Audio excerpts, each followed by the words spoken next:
So we are back, and it's time to share a cup with a very special lady that I got to know over the last few years. She is responsible for what you see in our set, all the lovely art that you've seen over the last week or so on our set. Her name is Halcian Pierre. Hi, Adrian. Welcome. So the story with Halcian is that Halcian is a multi-talented soul. Yes, I blush, but it's true. Check this out. She's a artist, of course. She's a food writer, a soldier at one point in time in her life. That's right, with the Defense Force, and a voiceover artist as well. She does voices. What don't you do? A mother. Yes. Oh, you're all those things. Happily so. Happily so. How are you doing? I'm good. A little tired, but I'm good. So take me back, because have you always been, with all those things that I listed there, have you always been involved with art? Because when you were a soldier and you had to report for duty, you couldn't have time to draw and paint. The funny thing is, my art skills were in use at the Defense Force. I was a reserve soldier there from 1994 to 1998. Right.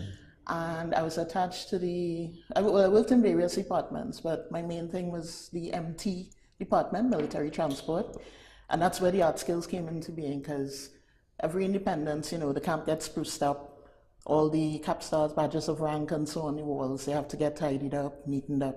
So I would basically be in my coveralls and going to the different departments. They would say, okay, Pierre, you have to do this capstar here, neaten up the sign, so and so. So imagine me in my coveralls with brushes, paint, and I'm there, and painting. So you've been painting even from since then? Even from since then? Yeah. Did you, when you went into the army coming out of school? Oh, no. Entered there in my late 20s. Right. Out of school, I did a lot of odd jobs. Odd jobs, And when did journalism kick in? Because you were a former features editor and a food writer at the Trinidad Guardian. Yes. Yeah, you spent some time with the Express as well. Yeah, the Express is where I cut my teeth. That's right. And so where did journalism kick in terms of? It was oddly enough when I was in John D. Right. Doing art and so, and there was the youth paper at the time of the Express called Vox. Right, I remember. So I would go with the group, and we do our little illustrations for the various stories and so. And it was around that time I was developing a cartoon called Is a True Trini If. Is a True Trini If. And it said things like, Is a True Trini If, you leave parties with food. Things Trinis would do. Yeah. And around that time, we would have to wait to go in the boardroom to do meetings. So at this particular time, computers are on sometimes, but sadly, my home was broken into, and I kind of vented on the people's computer. And oh, Lord. I wrote a story without it being a story, but, the things that were taken were so personal to me, and so on and so forth. And that ended. The following day, I came for a meeting, and I heard that the editor, Kathy Ann Waterman, at the time, wanted to see me, and I'm like, oh my God, she's going to buff me for using the people's computer. I am so scared. So I went brave, and I started apologizing. Miss Waterman, I'm so sorry, I didn't mean to.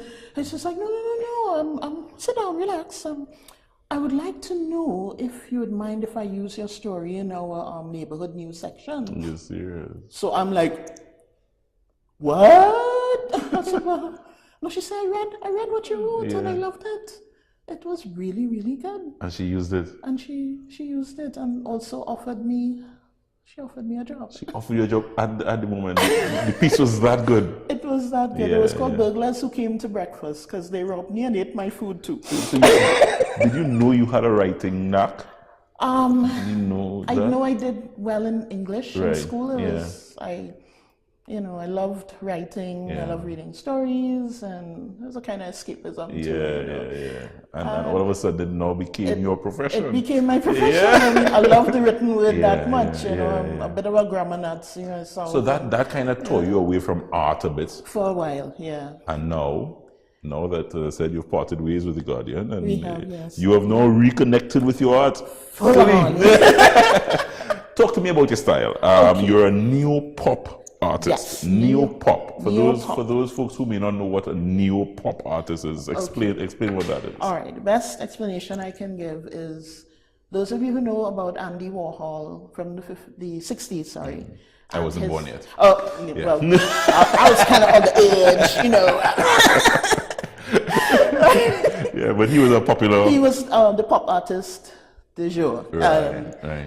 He did these wonderful screen prints of Marilyn Monroe and his Campbell soup cans, and so it was a type of commercialized art without being commercial, if you understand. Right.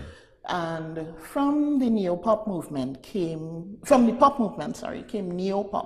which is a progression that emphasized bold lines separating your colors.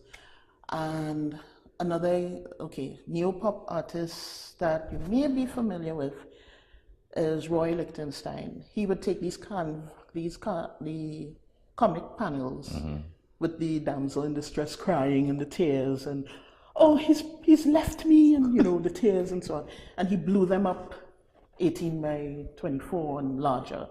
And they became art in and of themselves. And then from there, we get artists like Tom Fedro in America, who does a modernism style neopop. The black lines are there, but he blends more colors. But my favorite, my icon, as it were, is Romero Brito of Brazil. He is the only other Caribbean neopop artist that I love and know and follow. And I have had the privilege of seeing Halcie in action here at the Aroma Culinary Studio, and she is exactly what she describes. These little minis are so popular; they fly off the shelves. Say everybody who comes to the culinary, she can't paint them fast enough. But it's lines and she fills in colors that literally pops. So when she told me she said Neopop, I said, yeah, that makes total sense. So has he talked to me about these minis? yes. You started, I mean, the minis. First time I saw these things, I said, okay, this is like perfect little things. I love them too. They're like maturing. What you did these based on why? Just wanted smaller versions. Smaller versions of the larger ones. I mean, I love doing the bigger ones, but sometimes too, when I still work, in order to, kind of de-stress, I put a few of these in my bag. And lunchtime, I'm at my desk and painting, just drawing and painting, and it's like, back to work. Back to getting paid. Yes. But take me through.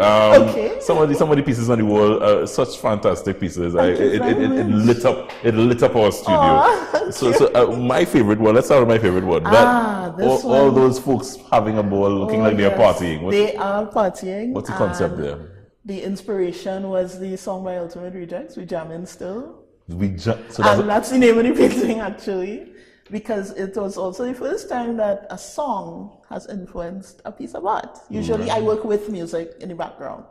But first time hearing the song and people's reaction to it and some of the lines, the city, going on down, we jamming still. And I was like, yeah, man, we're jamming too. Okay, where the brush, where the paint? I jamming. And you just started paint characters. It's weird. There was no underdrawing. I started with the girl in the middle with the beard. With the beard, right? And I was like, she looked like the hot thing in the party. She was there. Definitely the hot thing. And there's one in every photo,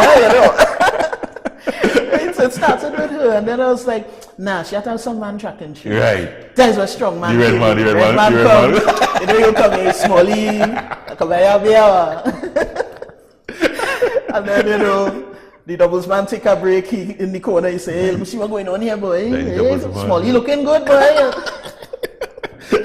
And then, you know, the Iron Man will come in. Yes. You see Tanti in the middle in a yellow dress trying to thief a wine from the Rasta man, and here we girl, you know, things are going in every In every party, we jamming still. And then, of course, my boy photobombing in the front.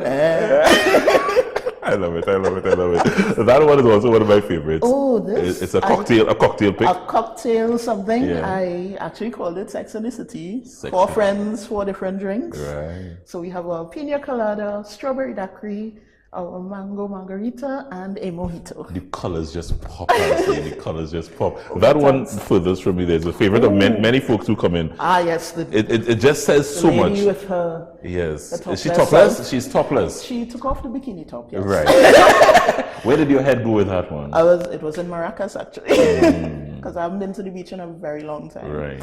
And that's called Dream Vacation, actually. I always imagine a vacation where I can just let go of everything and just walk on the beach and listen to the surf. Yeah. And just the breeze blowing and, you know. Amazing. That's just some of Halcie's pieces here. The showcase at the Aroma Culinary Studio, the home of Cup of Joe. Halcie, thank you so much for sharing your art with us this morning. Such a pleasure. Welcome. Such a pleasure. Halcian Pierre, former soldier. Should I say a former food writer? Are you still writing? Do you want to get back writing? I would like to get back I think you should. it. Yeah, I think you should. I cook and I love, I mean, my late grandmother came from Tobago. Yeah. And she shared majority of her secrets and recipes. And You're going to jump in the kitchen with me and teach me a thing or two one of these days. I would love to. We'll make that happen. Halcian Pierre dropping by this morning on the show, folks. I want to thank her. She's the lady responsible for all the art here at the Aroma Culinary Studio. Come on, check us out. All the art pieces are for sale here. Halcian Pierre, our cup of inspiration this morning. She is one of the artists here in TNT that we just love to showcase ever so often. Taking a short break. We're coming right back.